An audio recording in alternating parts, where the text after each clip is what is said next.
I've traveled to Iguazu several times in the past 20 years, so hopefully these crowd avoidance tips can help you enjoy more peaceful and empty places and have less cowherd experiences.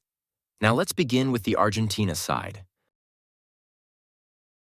The first and most effective way to avoid crowds on the Argentina side of Iguazu is to skip the trains entirely.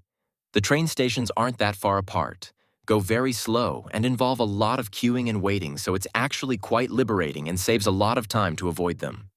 The first train leaves Estación Central about 30 minutes after the park opens, so you can actually walk to any waterfall viewpoint and normally be there 20 or 30 minutes before anyone from a train arrives.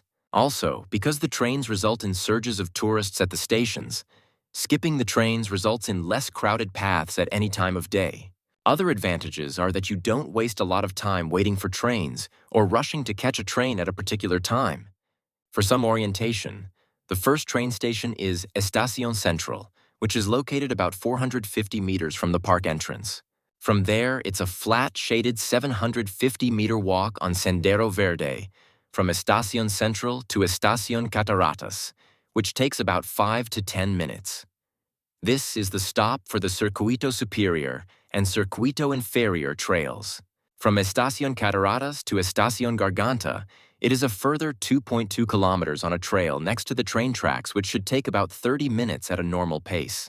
If you choose this method of crowd avoidance, the two best views to aim for are Salta Imbigua on Circuit Superior from Estación Central and Devil's Throat Waterfall from Estación Garganta. It's only possible to be alone at one of these two places in the morning, as by the time you get to the second one, there will already be lots of tourists. The most crowded trail and the most important trail to prioritize crowd avoidance is the 1-kilometer trail from Estación Garganta to the Devil's Throat viewpoint. This is because the walking traffic is in both directions, and people take a long time at the viewpoint, so the viewpoint gets crammed, especially in the middle of the day. By comparison, the Circuito Superior and Circuito Inferior are both one-way trails and are relatively less congested. The second way to avoid crowds is to take the last train of the day to Estación Garganta. This train is already less crowded than midday trains, but a strategy here to be alone at the Devil's Throat waterfall is to wait about 30 minutes at the station before walking to the waterfall. This will allow the tourists time to disperse before you arrive, and then you should be alone with the park staff at the end of the day. If you walk at a normal pace, there will still be lots of time for the waterfall and to walk back for the last train.